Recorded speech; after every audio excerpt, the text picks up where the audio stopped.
আমার আল্লাহ এই কোরআনটা যখন আপনার সিনায় ঢুকায়া দিবেন, আল্লাহ দুনিয়াতেও দাম বাড়ায় দিবে, আখিরাতেও দাম জানো। হাসরের ময়দান যখন এত ভয়ঙ্কর হয়ে যাবে, আমার মায়ার নবী হাদিসের মধ্যে জানায়া দেন, ইকালু লিসাহিবিল কুরআন ইকরা ওয়ারতাকি ওয়ারাতিল কামা কুনতা তুরাতিলু ফিদ দুনিয়া ফা ইন্না মানজিলাকা ইনদা আখিরি আয়াতিন তাকরাউহা।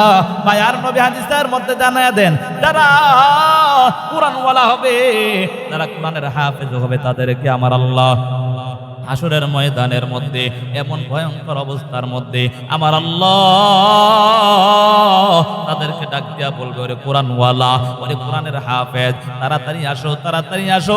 দুনিয়ার জমিনের মধ্যে যেমন ভাবে তার তিল সহকার কোরআনের তেলাওয়াত করিছো, আজকে আবার এমন করে তার তিল সহকারে ৬৬৬৬ আয়াত মতান্তরে তেলাওয়াত করবা, এক এক আয়াত তেলাওয়াত করবা, আর এক এক সিঁড়ি করে উপরে উঠতে থাকবা। সুবহানাল্লাহ। যারা কোরআনওয়ালা হয়, যারা কোরআনওয়ালার মা বাবা হয়, হাসরের ময়দান এমন ভয়ঙ্কর অবস্থার মধ্যে তাদেরকে যখন আমার আল্লাহ নূরের টুপিগুলো যখন পরায়া দিবে, ওই নূরের টুপির আলোর কারণে, আমার আল্লাহর নূরের টুপির আলোর কারণে ওই যে সূর্যের আলো পর্যন্ত অন্ধকার হয়ে যাবে। অন্যান্য লোকেরা ডাক দিয়া বলবে, এরা কারা? এত সুন্দর টুপি দেখা যায়, পূর্ণিমার তাদের মতো ঝলমল করতেছে। বলে এরা আর কেউ না, কেউ না, এরা হলো কোরআনওয়ালার মা বাবা। এরে বাবা, এই জন্য যদি আপনার সন্তানকে কোরআন পড়ায়া দেন, আপনি দুনিয়াতেও দামি হয়ে যাইবেন, আখিরাতেও দামি হয়ে যাইবেন। এরে বাবা, এই জন্য কোরআনটা নিজেও সিনায় ঢুকায়া দেন, সন্তানদেরকে কোরআন সিনায় ঢুকায়া দেন রে বাবা। কারণ জাহান্নামের আযাব বড় ভয়ঙ্কর, এই আযাব সহ্য করার কারো এক সেকেন্ডেরও ক্ষমতা নাই রে বাবা। যদি কোরআন বলা না হইয়া, যদি বেনামাজি হইয়া ওই অন্ধকার কবরে যাও, মায়ার নবী হাদিসের মধ্যে জানায়া দেন, ক্বালান নবী সাল্লাল্লাহু আলাইহি ওয়া আলিহি ওয়া সাল্লাম, আল কবরু রাউযাতুম মির রিয়াজিল জান্নাহ আও হুফরাতুম মিন হুফারিন নার। মায়ার নবী হাদিসের মধ্যে জানায়া দেন, যারা গুনাহগার হইয়া, বেনামাজি হইয়া, অশুদ্ধ কোরআন নিয়ে যারা কবরে যাবে, তাদের জন্য কবর হবে জাহান্নামের গর্ত। আর যারা ভালো হইয়া অর্থাৎ নেক আমল নিয়ে কবরে যাবে, তাদের জন্য কবর হবে জান্নাতের বাগান। যদি গুনাহগার হইয়া কবরে যাও রে বাবা, ওই কবর যে কত ভয়ঙ্কর। যারা গুনাহগার হবে তাদের জন্য কবর দুই পাশের মাটির চাপ, ওই দুই পাশের মাটির চাপের কারণে এমন ভয়ঙ্কর অবস্থা জানো রে যুবক, জীবনটা তামা তামা হয়ে যাবে, জীবনটা ধ্বংস হয়ে যাবে। এই জন্য সাবধান হয়ে যাও রে বাবা। যেই মজলিসে আল্লাহ এবং তার রাসূলের স্মরণ করা হয়, সেই মজলিস ওয়ালাদেরকে নিয়ে স্বয়ং আমার আল্লাহ ফেরেশতাদের সাথে আলোচনা করেন। সুবহানাল্লাহ। এর দাম কি হতে পারে নাকি? ওয়াযাকারাহুমুল্লাহু ফী মানঈ। নবীজি হাদিসের মধ্যে বলেন, আল্লাহ তাআলা ফেরেশতাদেরকে নিয়ে আমাদেরকে নিয়ে আলোচনা করেন। আল্লাহ সবার খবর, অন্তর খবর জানে না? জানে কি জানেন? যদি না জানতো তাহলে কি চলতে পারতেন? গাড়িওয়ালা গাড়ির খবর রাখে গ্যাস কখন শেষ হয়ে যাবে নাকি? এজন্য সবসময় টেনশন থাকে, গ্যাস শেষ হইলেই ঢোকাতে হবে, আগে আগে শেষ হয়ে গেলে রাস্তা বুঝে রাখতে হবে। তো আল্লাহ যদি আমার ব্যাপারে, আপনার ব্যাপারে খবর না রাখতেন, তো চলার কোনো সুযোগই তো আমার আর আপনার। মূল কথা, প্রত্যেকটা হালতে খবর রাখে কে? জোরে বলেন কে? আল্লাহ ফেরেশতাদেরকে বলে, হে আমার ফেরেশতারা, তারা কি চায়, এখানে কি করে? আল্লাহ আপনার বরত্বের কথা, আপনার হাবিবের কথাগুলো বলতেছে। একথা বলার পর বলে, তারা কি আমাকে এবং আমার হাবিবকে দেখছে? বলে না। বলে আচ্ছা, তারা কি চায় সেখানে? বলে জান্নাত চায়, জাহান্নাম থেকে মুক্তি চায়। সুবহানাল্লাহ।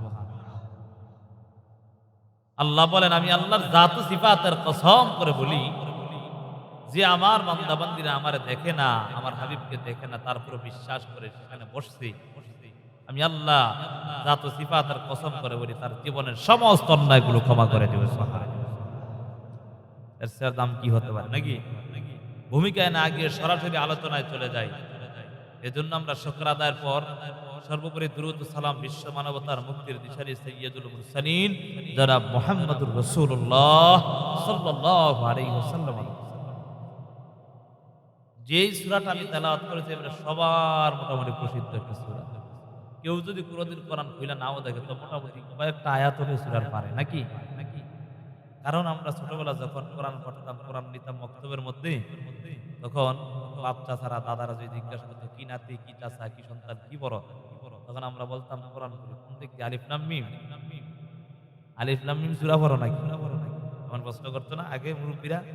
তাহলে মূল কথা সবার মোটামুটি প্রসিদ্ধ।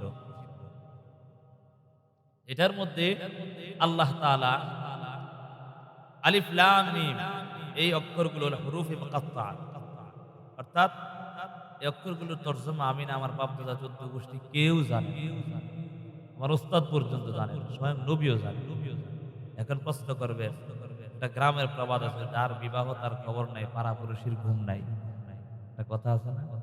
নবীর উপর কোরআন নাজিল হয়েছে, নবী জানেন এটা কি হইতে পারে নাকি? প্রশ্ন আসে কি আসে না? প্রশ্নের মূল একটা জবাব বহু মুফাসসিরিন একরাম বহু ধরনের প্রশ্নের জবাব দিয়েছে। একটা সহজ প্রশ্নের জবাব দিলে আপনারা বুঝে যাবেন।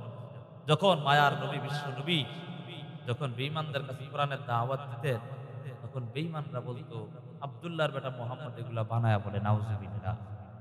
তহমত দিত, কি বলতো? নবীজি নাকি বানায়া বানায়া এই বয়ান, নবীজি নাকি বানায়া বানায়া কালেমার দাওয়াত। তা আমার আল্লাহ বেঈমান মুশরিকদেরকে বুঝাতে চাচ্ছে যে নবীকে এই জ্ঞানটা না দিয়া বুঝাইছে এই জিনিসটা, হে বেঈমান মুশরিকরা শোন, এটা দুনিয়ার কারো বানানো কালাম না, এটা কার কালাম? জোরে বলেন, কার কালাম? আল্লাহর কালাম। কোন মুফাসসিরিন কেরাম বলেছেন নবী জানছে, কিন্তু আল্লাহ হিকমতের কারণে আবার ভুলিয়ে দিয়েছে। কেউ কেউ বলছেন নবী জানছে কিন্তু বলেন নাই। মূল কথা যাতে করে বেঈমানরা কেউ এই কথা না বুঝতে পারে যে এটা কারো বানানো কালাম। এটা কার? জোরে বলেন তো কার? যালিকাল কিতাব। যালিকা আমরা আরবিতে পড়ছি ওই, অর্থাৎ দূরের জিনিসটাকে ওই বলি না, কাছের জিনিস ওই বলি। যদি একটা জিনিস দূরে দেখা যায় আমরা ওই বলি, ওই দেখা যায়, ঠিক না? কাছে হলে এই দেখা যায় নাকি? তো আল্লাহ দূরে বললেন যালিকা মানে ওই কিতাব। কোরআনটা কাছে না দূরে? কোরআন তো আমাদের কাছে কাছে, মাদ্রাসার মধ্যে আছে, মসজিদ আছে, ঠিক না? দূরে কেন বললেন? মুফাসসিরিনে কেরাম বলেন যালিকা হাযা, অর্থাৎ এই কিতাবের কথা বোঝাচ্ছেন। আবার কেউ কেউ বলেছেন যালিকা মানে অর্থাৎ ওই লাওহে মাহফুজের মধ্যে সংরক্ষিত যেই কিতাব, সেই কিতাবকে আল্লাহ বলেছেন। এই কিতাবটা কেমন? এই কাঠটা জীব বস্তু না জড় বস্তু? জড় বস্তু, তার জীবন নাই। আরে কি বলে? জড় বস্তু। তো এই কাঠের উপর যদি কোরআন নামক কিতাবটা রাখা হয়, আমি না, আমার বাপ দাদা 14 গোষ্ঠী এটার মধ্যে বসতে পারবে? কেন? কোরআনটা কাঠের উপর রাখার কারণে এই কাঠটার দাম আল্লাহ বাড়ায়। সুবহানাল্লাহ বলবেন না? এটা জড় বস্তু, তার উপর কোরআন রাখার কারণে আল্লাহ এই জড় বস্তুর মূল্যটা বাড়ায় দিল। আর আমরা তো বনি আদম, কথা বলেন ঠিক না বেঠিক? ওয়ালাকাদ কাররামনা বানি আদম। আল্লাহ বলেন আমি আল্লাহ বনি আদম জাতি অর্থাৎ তাদেরকে সম্মানিত করে বানাইছি। এই সম্মানী জাতি পুরাপুরি সম্মান যদি অর্জন করতে চায়, আল্লাহর হুকুম এবং রাসূলের তরিকা অনুযায়ী চলতে হবে। আজকে তাকায়া দেখো, দুনিয়ার মানুষ নিজের মতো রং তামাশা নিজের জীবনটাকে পরিচালনা করছে, একটাবারও চিন্তা করে নাই এ দুনিয়ায় আমি চিরকাল থাকবো না। একদিন ছিলাম না, আজকে আসি, আবার এমন সময় আছে আমি থাকবো না। কথা বলেন ঠিক না বেঠিক? আমাদের পূর্বপুরুষ যারা ছিল এখন অনেকে নাই, কথা বলেন ঠিক নেই? গত বছর ছিল, এই বছর নাই, এমন অনেক মানুষ এখন আপনাদের এলাকায় আছে না নাই? আবার সামনে যে আমি থাকবো বা আপনি থাকবেন তার কোনো গ্যারান্টি আসেনি। তাহলে আজকে মুসলমান কিসের বাহাদুরি করো? এই দুনিয়াটা কয়দিন আর থাকবা, কোনো কিছুই থাকার জায়গা না। একদিন সবাই অন্ধকার কবরে যেতে হবে। এজন্য কবরে যাওয়ার আগে কবরের সামানপত্র নিয়া কবরে যাওয়ার জন্য তৈরি হয়ে যা। আরে শ্বশুর বাড়ি যেতে হলে কত কিছু মিষ্টি ফল ফলাদি নিয়ে তারপর শ্বশুর বাড়ি যায় নাকি? শ্বশুর দাম দিবে না, একদিন দুই দিন যাবেন, যদি কিছু না নিয়ে যান আর জামাই বলে পরিচয় দিবেন, এমন অনেক আছে না নাই? যদি বেশি বেশি বড় বড় মাছটা নিতে পারেন, আমার জামাই খুব লক্ষ্মী, যাও। কথা বলেন ঠিক না? কি কার রাগ করছেন আপনারা? যদি একটু ভালো ভালো নিতে পারেন তো বলবো খুব ভালো জামাই। একদিনও হাতটা খালি আসে না, খুব বইরা আসে, পারেন আর 6 জন নিয়ে তারপর আঙ্গায় নিয়ে আসে। কেন তার এত দাম? বলে আমার জামাই ভালো ভালো কত কিছু নিয়ে আমার বাসা। বাবা পরীক্ষা করার জন্য একবার দুইবার তিনবার না নিয়ে যাও, ওই শ্বশুর শাশুড়ি তোমাকে ভালো মূল্যায়ন করবে না। চিন্তা করো, একটু মাথার বিবেকটা দিয়া খাটাও। আল্লাহ তাআলা আপনার বিবেক দিয়েছে, আফালা তাআকিলুন আফালা তাতাফাক্কারুন। আল্লাহ তাআলা এত সুন্দর বিবেক দেওয়ার পরে একটু বিবেকটা দিয়া কাটায়া দাও। আফালা তাতাফাক্কারুন, একটু চিন্তা করো আজকে কোন জীবনটা পরিচালনা করছো। যদি তোমার শ্বশুর বাড়িতে কোনো কিছু না নিয়ে যাওয়ার কারণে শ্বশুর বাড়ি তোমাকে মূল্যায়ন করে না, কেমনে বুঝলা দুনিয়া থেকে কোনো কিছু ছাড়াই কবরে যাওয়া? ওই কবরে যদি যেতে হয়, ওই কবরের সামানপত্র নিয়ে কবরে যাওয়ার জন্য প্রস্তুত সাবধান। আল্লাহ বলেন যালিকাল কিতাব, এটা ওই কিতাব, অর্থাৎ লাউহে মাহফুজের মধ্যে সংরক্ষিত কিতাবের কথা। কেউ বলেন অর্থাৎ এই কিতাবকে আল্লাহ বুঝিয়েছেন। এই কিতাবটার কত দাম? বলে আল্লাহ যেমন দামি তার কিতাবটাও তত দামি। কথা বলেন ঠিক না বেঠিক? আপনাদের এলাকার বড় নেতা যেমন তার কথাটার দামও তেমন। কথা বলেন ঠিক না বেঠিক?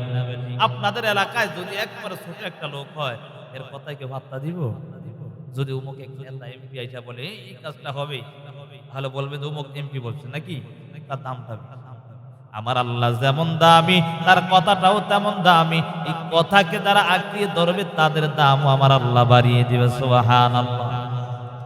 তাকাইয়া দেখো, ওই দোকানপাটের মধ্যে 70-80 টাকা গজের কাপড় বিক্রি করে, মাত্র 70-80 টাকা গজ। ওই কাপড়টা ক্রয় করার পর কোন বান্দা বান্দি যদি ক্রয় করে আনিয়া আল্লাহর কোরআনের জন্য গিলাফ হিসাবে ব্যবহার করে, ওই কিতাবটা ওই কাপড়টা যদি পিতাটাও যদি কারো পায়ে লেগে যায়, উঠায়া সালাম করে, আছে না না? কেন সালাম করে? বলে এই কাপড়টা কোরআনের সাথে সংস্পর্শ থাকার কারণে। এরে বাবা আমি বলতে চাই, যদি কোরআনের সাথে একটা জড়বস্তু রাখা থাকার কারণে তার দাম আমার আল্লাহ বাড়িয়ে দেয়। আমরা তো বুনিয়াদম, আমাদের দাম তো আল্লাহ এমনি বাড়িয়ে দিয়েছে। কারণ দুনিয়ার জমিনের মধ্যে আমার আল্লাহ আমাদেরকে এত দামি করে পাঠাইছে জানো। দুনিয়ার যত মাখলুকাত আছে সমস্ত মাখলুকাতকে বলেছে আমাদের গোলামি করার জন্য, আর আমাদেরকে বানাইছে আমার আল্লাহর গোলামির জন্য। আল্লাহ বলেন ওয়ামা খালাকতুল জিন্না ওয়াল ইনসা ইল্লা লিয়াবুদুন। আমি আল্লাহ মানুষ জাতি আর জিন জাতিকে বানাইছি আমি আল্লাহর ইবাদত করার জন্য। 18,000 মাখলুকাত মতান্তরে সমস্ত মাখলুকাতকে বানাইছি মানুষ এবং জিন জাতির উপকারের জন্য। এরে বাবা সব কিছু আপনার ইবাদত অর্থাৎ আপনার গোলামি করবে। আর আপনি যদি আমার আল্লাহকে একটা বার ডাক দেন, তাহলে আমার আল্লাহ আপনার জীবনের অন্যায়গুলো মাফ করে দিবে। এরে নবীর আশিকের দল, আমার আল্লাহর কোরআনটা এত দামি জানো, যেই কোরআনটার সাথে সিনাটায় লাগাইতে পারো, তাহলে আমার আল্লাহ তোমার দাম বাড়ায় দিবে। এরে নবীর আশিকের দল, তাকাইয়া দেখো যারা মাদ্রাসার আলেম, যারা কোরআনের আলেম, যারা তালিবুল ইলম হাফেজ কোরআন, তাদের দাম কত? এই দুনিয়াতেও দাম, আখিরাতেও আমার আল্লাহ তাদের দাম বাড়িয়ে দিয়ে। মায়ার নবী হাদিসের মধ্যে বলেন ক্বালান নাবিয়্যু সাল্লাল্লাহু আলাইহি ওয়া আলিহি ওয়া সাল্লাম খায়রুকুম মান তাআল্লামাল কুরআনা ওয়া আল্লামা আও কামা ক্বালান নাবিয়্যু আলাইহিস সালাতু ওয়াস সালাম। মায়ার নবী হাদিসের মধ্যে জানায়া দেন, তোমাদের মধ্যে ওই ব্যক্তি সর্বোত্তম যারা কোরআন শিখে এবং অপরকে শিক্ষা দেয়। কারণ কোরআনটা দামি, যারা শিখাবে তারাও দামি হয়ে যাবে। এজন্য বাবা আপনার সন্তানকে আগে কোরআন পড়ান, তারপর স্কুলে পড়ান, কোনো বাধা নাই। বাবা আপনার সন্তানকে কলেজ ভার্সিটিতে পড়াবেন, কোনো বাধা নাই। কারণ আপনার সন্তান যদি ডক্টর, ডাক্তার, ইঞ্জিনিয়ার না হয় আমাদের জন্য বিপদ হয়ে যাবে। বেঈমানরা ওই ভালো স্থানগুলো দখল করিয়া আমাদের মুসলমানদের বিরুদ্ধে দাঁড়িয়ে যাবে, আমাদের মুসলমানদেরকে আক্রমণ করবে। আমি বলি তুমি ডাক্তার হও, কোনো বাধা নাই। তুমি ইঞ্জিনিয়ার হও, কোনো বাধা নাই। ডক্টর হও, কোনো বাধা নাই। এর যুবক সন্তান তুমি যা কিছু হও, কোনো বাধা নাই। তবে আগে কোরআনটা সিনায় ঢুকায় নেয়, তারপর তুমি সব শিখতে যাও। কোন সন্তান যদি কোরআন সিনায় ঢুকাতে পারে তাহলে ওই সন্তান কখনো নাস্তিক হবে না। কোন সন্তান যদি কোরআন সিনায় ঢুকায় তাহলে ওই সন্তান কখনো মা বাবার অবাধ্য হবে না। কোন সন্তান যদি সিনায় কোরআন ঢুকায় তাহলে কখনো মুরব্বীদের সাথে বেয়াদবি করবে না। তার অন্তরের মধ্যে একটা ভয় থাকবে, আমি কোরআন পড়েছি, কোরআনের মধ্যে আল্লাহ বলেছেন বেয়াদবি কখনো আমার আল্লাহ সহ্য করতে পারে না।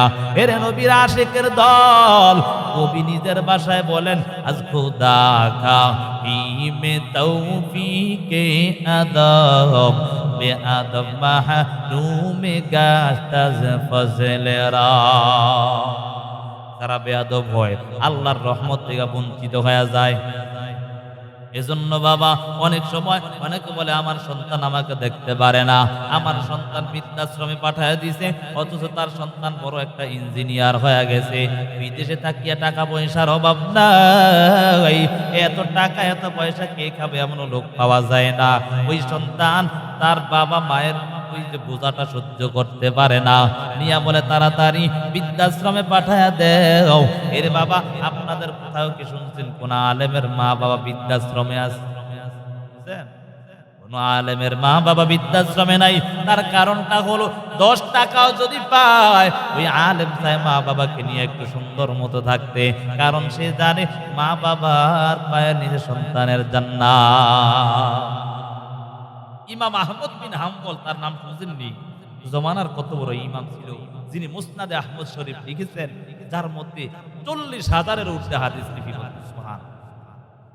মুসনাদে আহমদ শরীফ 4টা মাযহাব না, শাফি অর্থাৎ হানাফি, শাফি, হাম্বলি, মালিকি, ঠিক না? হানাফির ইমাম হলেন ইমাম আযম আবু হানিফা রাহিমাহুল্লাহ, শাফির হলো ইমাম শাফি রাহিমাহুল্লাহ, হাম্বলি হলো ইমাম আহমদ বিন হাম্বল, মালিকির হলো ইমাম মালিক। তাহলে বোঝা গেল যে হাম্বলি মাযহাবের ইমাম ছিলেন ইমাম আহমদ বিন হাম্বল। ইমাম আহমদ বিন হাম্বল তিনি মুসনাদে আহমদ শরীফ লিখেছেন, যার মধ্যে 40,000-এর ঊর্ধ্বে হাদিস লিখিত। সুবহানাল্লাহ।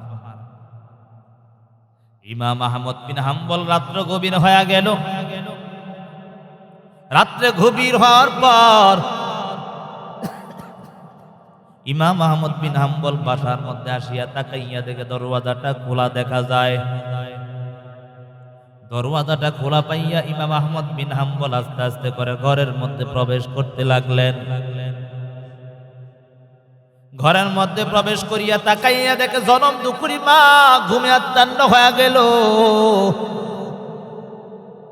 জনম দুপুরি মা ঘুমায় গেল।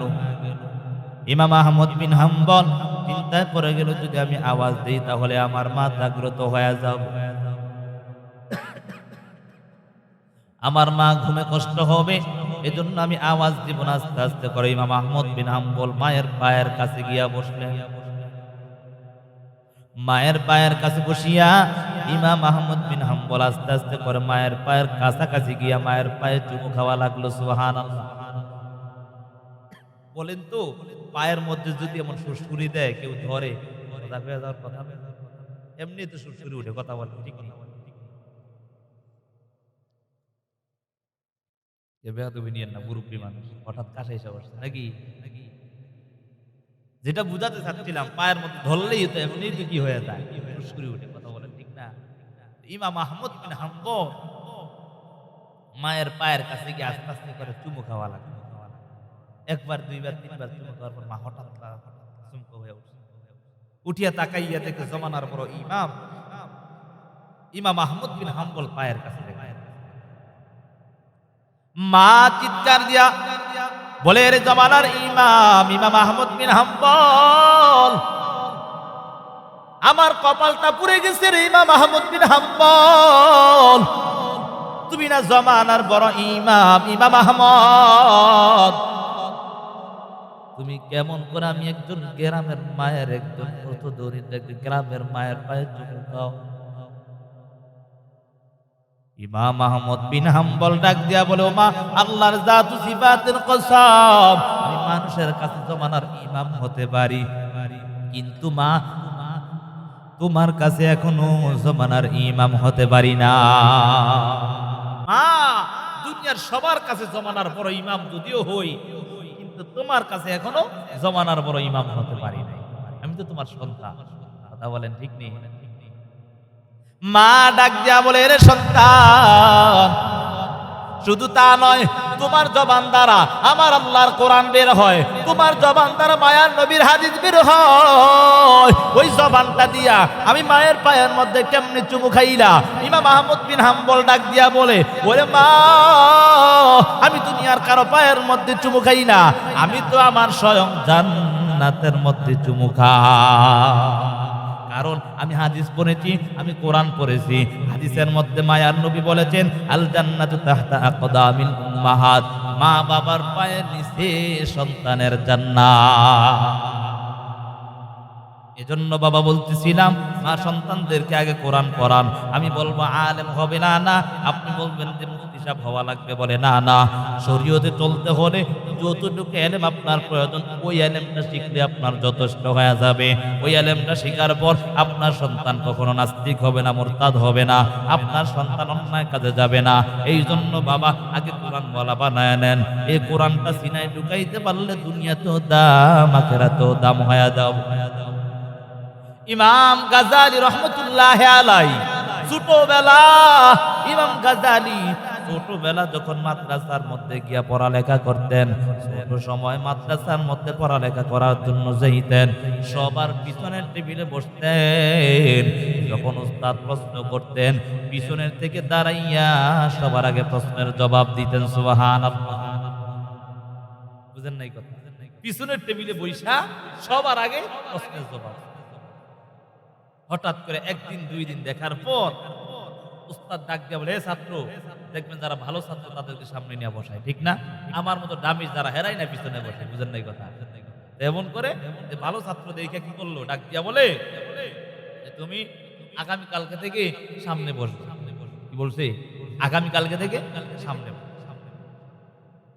ইমাম আহমদ বিন ইমাম গাজালি রহমতুল্লাহ আলাইহি ডাক দিয়া বলে, উস্তাদ ইনশাআল্লাহ আগামী দিন চেষ্টা করবো সামন টেবিলে বসার জন্য। এই কথা বলার পর তাকাইয়া দেখে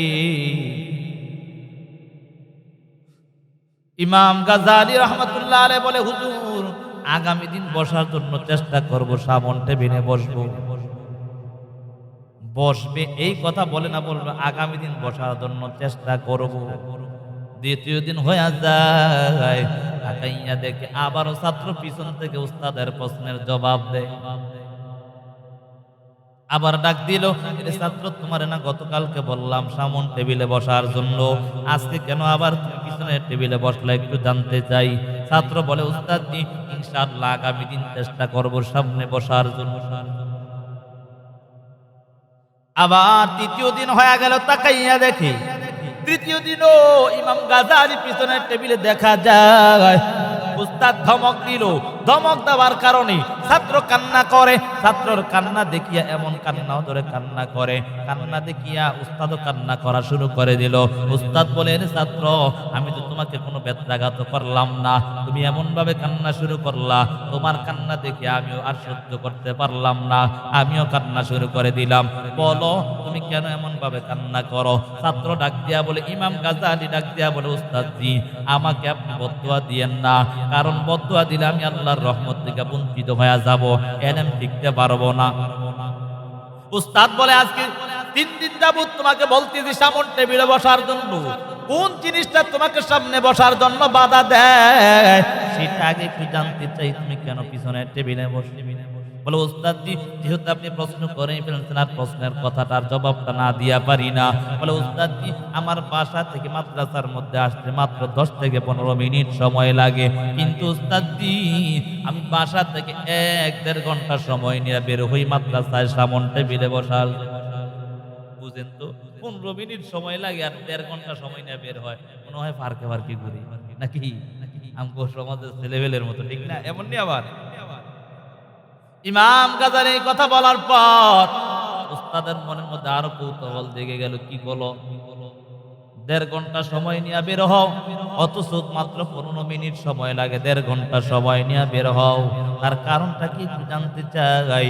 এই কথা বলার পর উস্তাদের প্রশ্ন শুনিয়া ছাত্র ডাক দিয়া বলে, ও উস্তাদজি, আমি যখন আমার বাসা থেকে বের হই, বাম্পাটা দিয়া যখন বের হওয়ার পর আমি মাদ্রাসায় আসার জন্য আগে আগে তৈরি হয়ে যাই, কিন্তু কেমন যেন মাওলার বড় কুদরত, আমি যখন বাম্পা ওটা দিই, সাথে সাথে আমার বাম পায়ের সামনে দেখা যায় আমার প্রত্যেকটা কদমের কদমে এমন যেন আমার আল্লাহর নূরের বাতি গুলো ঝলমল করে। সুবহানাল্লাহ। উস্তাদ ডাক দিয়া বলেন, ছাত্র আর বলার প্রয়োজন নাই, আমি মায়ার নবীর হাদিস পড়েছি, যারা তালিবুল ইলম হয়, যারা কোরআন ওয়ালা হয়, তাদের পায়ের নিচে আমার আল্লাহর ফেরেশতারা নূরের পর বিছায়া দেয়। এজন্য বাবা, সন্তানদেরকে কোরআন পড়াবেন, সন্তানদেরকে কোরআন পড়াইয়া নিজের জীবনটাকে সুন্দর বানায় নেন। যদি নিজের জীবনটাকে সুন্দর বানাতে পারেন, তাহলে দুনিয়াতেও দামি হয়ে যাইবেন, আখিরাতেও দামি হয়ে যাবেন। এরে বাবা, কোরআন যদি অশুদ্ধ হয়, তাহলে আপনি দুনিয়াতে কোনো আমল আপনার কবুল হবে না। কারণ নামাজের মধ্যে সর্বপ্রথম আগে শর্ত হলো কোরআনকে শুদ্ধ করতে হবে। এরে বাবা, মুসলমানের 5টা স্তম্ভের মধ্যে 1 নাম্বার হলো আপনার ঈমান, 2 নাম্বার হলো নামাজ কায়েম করা, নামাজ প্রতিষ্ঠা করা। এই নামাজ তোমার প্রতিষ্ঠা করতে হবে সহি শুদ্ধভাবে। কথা বলেন ঠিক না বেঠিক? বুঝেন নাই? এই নামাজ প্রতিষ্ঠা করতে হবে, নামাজ কায়েম করতে হবে সহি শুদ্ধভাবে। কত আল্লাহর গোলাম আমাদের 60-70 বছর নামাজ আদায় করতে করতে কপালটা কালো হয়ে গেল। যদি প্রশ্ন করা হয়, চাচা আপনি একটু সূরা ফাতিহাটা একটু তেলাওয়াত করেন, তাকাইয়া দেখবেন ফেরেশতা পর্যন্ত তার জন্য লানত করে। কারণ মায়ার নবী হাদিসের মধ্যে বলেন, রুব্বা কারিউন ইয়াকরাউল কুরআন ইয়ালআনাহু, মাঝে মাঝে কোন আল্লাহর বান্দা বান্দির জন্য স্বয়ং কোরআন তাদের জন্য লানত করে। নাউজুবিল্লাহ। এমন কিছু লোক আছে কোরআন পড়ার কারণে তাদের জন্য লানত করে। চেষ্টা চালাতে হবে। কি করতে হবে? চেষ্টা চালিয়ে যেতে হবে। এই কোরআনটা যদি সিনাই ঢুকাতে পারো রে বাবা, দুনিয়াতেও দামি, আখিরাতেও দামি হয়ে যাইবা। এই কোরআনটা যদি সিনাই ঢুকাইতে পারো, দুনিয়াতে কত দাম জানো? সবাই আপনাকে সামন দিকে নেয়, সবাই আপনাকে সামন দিকে নিয়ে রে বাবা, আপনাকে কত সুন্দর কোরআন তেলাওয়াত যখন করার কারণে আমার আল্লাহ আপনাকে এত দাম করে দিয়েছে। এর নবীর আশিকের দল, এই কোরআনটা যদি আপনি সিনায় ঢুকাতে পারেন রে বাবা, দুনিয়াতেও দাম, আমার আল্লাহ আখিরাতেও আপনার দাম বানিয়ে দিবে। এরে বাবা, একটা বারো চিন্তা করো নাই, আমার আল্লাহ এই কোরআনটা যখন আপনার সিনায় ঢুকায় দিবেন, আল্লাহ দুনিয়াতেও দাম বাড়ায় দিবে, আখিরাতেও দাম। জানো হাসরের ময়দান যখন এত ভয়ঙ্কর হয়ে যাবে, আমার মায়ার নবী হাদিসের মধ্যে জানায় দেন, ইয়াকালু লিসাহিবিল কুরআন ইকরা ওয়ারতাকি ওয়ারাতিল কামা কুনতা তুরাতিলু ফিদ দুনিয়া ফা ইন্না মানজিলাকা ইনদা আখির আয়াতিন তাকরাউহা। মায়ার নবী হাদিসের মধ্যে জানায় দেন, যারা কোরআন ওয়ালা হবে, যারা কোরআনের হাফেজ হবে, তাদেরকে আমার আল্লাহ হাসরের ময়দানের মধ্যে এমন ভয়ঙ্কর অবস্থার মধ্যে আমার আল্লাহ তাদেরকে ডাক দিয়া বলবে, ওরে কোরআনওয়ালা, ওরে কোরআনের হাফেজ, তাড়াতাড়ি আসো, তাড়াতাড়ি আসো। দুনিয়ার জমিনের মধ্যে যেমন ভাবে তার তিল সহকারে কোরআনের তেলাওয়াত করিছো, আজকে আবার এমন করে তার তিল সহকারে 6666 আয়াত মতান্তরে তেলাওয়াত করবা। এক এক আয়াত তেলাওয়াত করবা আর এক এক সিঁড়ি করে উপরে উঠতে থাকবা। সুবহানাল্লাহ। যারা কোরআনওয়ালা হয়, যারা কোরআনওয়ালার মা বাবা হয়, হাসরের ময়দান এমন ভয়ঙ্কর অবস্থার মধ্যে তাদেরকে যখন আমার আল্লাহ নূরের টুপিগুলো যখন পরায়া দিবে, ওই নূরের টুপির আলোর কারণে, আমার আল্লাহর নূরের টুপির আলোর কারণে ওই যে সূর্যের আলো পর্যন্ত অন্ধকার হয়ে যাবে। অন্যান্য লোকেরা ডাক দিয়া বলবে, এরা কারা? এত সুন্দর টুপি দেখা যায়, পূর্ণিমার তাদের মতো ঝলমল করতেছে। বলে এরা আর কেউ না, কেউ না, এরা হলো কোরআনওয়ালার মা বাবা। এরে বাবা, এই জন্য যদি আপনার সন্তানকে কোরআন পড়ায়া দেন, আপনি দুনিয়াতেও দামি হয়ে যাইবেন, আখিরাতেও দামি হয়ে যাইবেন। এরে বাবা, এই জন্য কোরআনটা নিজেও সিনায় ঢুকায় নেন, সন্তানদেরকে কোরআন সিনায় ঢুকায় দেন রে বাবা। কারণ জাহান্নামের আযাব বড় ভয়ঙ্কর, এই আযাব সহ্য করার কারো 1 সেকেন্ডের ক্ষমতা নাই রে বাবা। যদি কোরআন বলা না হইয়া, যদি বেনামাজি হইয়া ওই অন্ধকার কবরে যাও, মায়ার নবী হাদিসের মধ্যে জানায়া দেন, ক্বালান নবী সাল্লাল্লাহু আলাইহি ওয়া আলিহি ওয়াসাল্লাম, আল কবরু রাউযাতুম মির রিয়াজিল জান্নাহ আও হুফরাতুম মিন হুফারিন নার। মায়ার নবী হাদিসের মধ্যে জানায়া দেন, যারা গুনাহগার হইয়া, বেনামাজি হইয়া, অশুদ্ধ কোরআন নিয়ে যারা কবরে যাবে, তাদের জন্য কবর হবে জাহান্নামের গর্ত। আর যারা ভালো হইয়া অর্থাৎ নেক আমল নিয়ে কবরে যাবে, তাদের জন্য কবর হবে জান্নাতের বাগান। যদি গুনাহগার হইয়া কবরে যাও রে বাবা, ওই কবর যে কত ভয়ঙ্কর। যারা গুনাহগার হবে তাদের জন্য কবর দুই পাশের মাটির চাপ, ওই দুই পাশের মাটির চাপের কারণে এমন ভয়ঙ্কর অবস্থা জানো রে যুবক, জীবনটা তামা তামা হয়ে যাবে, জীবনটা ধ্বংস হয়ে যাবে। এই জন্য সাবধান হয়ে যাও রে বাবা। এই জন্য এখনো সময় আছে, কোরআনটাকে সিনায় ঢুকায় নাও, আল্লাহর আযাবের ভয়টা অন্তরে ঢুকায় নাও রে বাবা। আল্লাহর আযাবের ভয় যদি অন্তরে থাকে, নিজের জীবনটা সুন্দর হয়ে যাবে, কোরআনটা সিনায় ঢুকাতে পারবা। আমার আল্লাহ তাআলা বলেন, এ দুনিয়ার মানুষ, যদি নিজের জীবনের মধ্যে আমি আল্লাহর ভয় ঢুকাইতে চাও, তাহলে এখনো সময় আছে। আল্লাহর আযাবের ভয়টা করিয়া নিজের ইবাদতটাকে সুন্দর বানায়া নাও। কারণ দুনিয়াতে যদি দামি হতে চাও, তাহলে আল্লাহর ভয়টা ঢুকায়া নাও। আর আল্লাহর ভয় ঢুকবে কোরআন ওয়ালা যদি হতে পারেন। এজন্য বাবা, আল্লাহর আযাব থেকে বাঁচতে চাইলে কোরআনটাকে সিনায় ঢুকাইয়া, সন্তানগুলোকে কোরআন পড়াইয়া, সন্তানগুলোকে কোরআন পড়াইয়া নিজের জীবনটাকে সুন্দর করে নেন। কারণ হাসরের ময়দানে মায়ার নবী হাদিসের মধ্যে জানায়া দেন, আলা কুল্লুকুম রাঈন ওয়া কুল্লুকুম মাসউলুন আন রাঈয়াতিহি।